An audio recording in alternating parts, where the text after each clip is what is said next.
Nigeria's indigenous marketer of refined petroleum products, Forte Oil, reported a 63.3% rise in half-year earnings per share to 1.29 kobo, while revenues increased by 21% to 59 billion naira.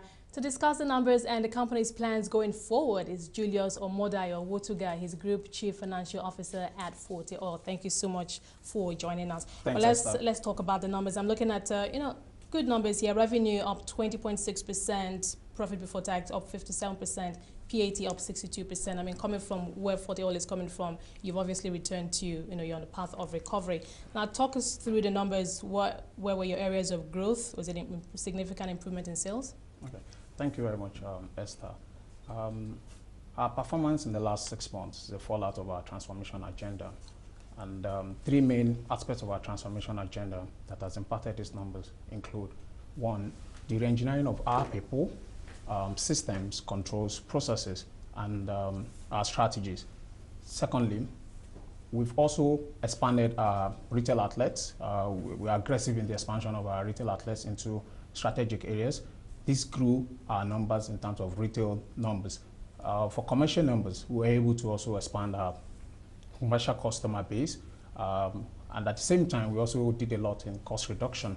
For cost reduction, we achieved about 29% reduction in cost, coming from about 22% in distribution cost and about 6% in our admin expenses. If you put all of this in the bucket, that's the true picture of the company as of today and the source of our 57% increase in our PBT. Now, would you say that there's a lot of, or it would seem that there's a lot of communication between Forte Oil and the market? Because I know you talk to the markets. Because I'm asking because I'm looking at the stock for last week. Forte Oil was up 47.2%, was the best performing stock, moving up from 29 to somewhere over 43 now. So it looks like there's a strong willingness on the part of co-investors to hold on to this stock. Yeah, sure. One thing that is clear is that in line with our transformation agenda, we try to be very open. Our financial reporting, we make sure we meet all statutory requirements. We send in all our forecasts as our when due. At the same time, we have our doors opened. People can come in, you ask us questions. We are willing to talk to you at any time.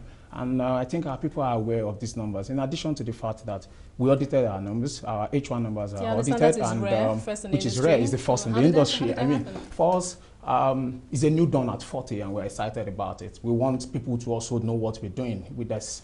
There's nothing to hide, and that's it, and that's why our shareholders are really happy. Okay, let's talk about quickly now your plans to diversify your portfolio into other sectors of the energy value chain, refining, power. We know 25%, you pay that 25% down payment, and of course refining. What can you tell us about that? Okay, our diversification plans are quite ambitious, and we are really excited about it.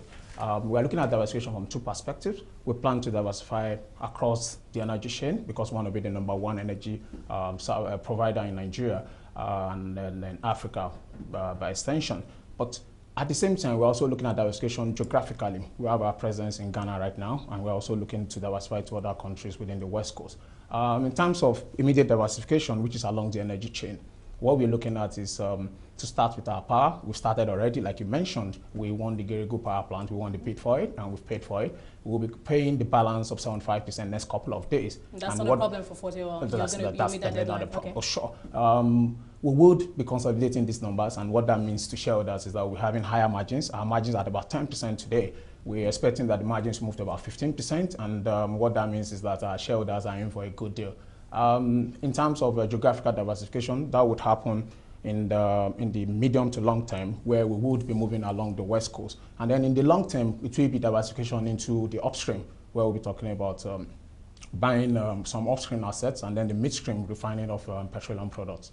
Now, because you say that you probably won't go into the upstream until the sector is viable. Remember that OML 30 bid that yes, I mean, for us, in business, you win some, you lose some. For the OML 30, we've put that behind us. But what we are clear about is that we want to be the first energy provider in this country. So we'll still go back into the upstream. But when is what we have clearly defined now to say it's going to be in the, what's it called, in the long term. Long term for us might not be what you think it is. For us, long term means 2 years. Why in the short to medium term, we are talking about within the next 12 months. So obviously all of this has implications on your earnings. let's talk about your earnings outlook. You've done 20% top line for the first half of this year. Yeah, sure. The next half of the year, what are your forecasts? I mean, the peculiarities of our own industry suggest that performance in the second half is always a lot better than performance in the first half.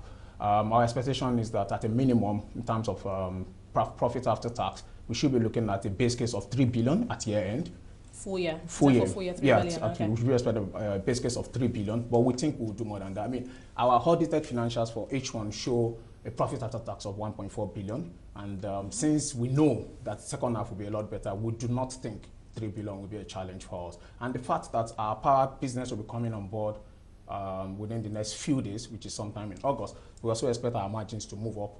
I mean, like you know, we are. So all of that, we're going to see the impact of that this year before the end of this year already. Sure. Which is why I say the base case, which is coming from the downstream, will be 3 billion.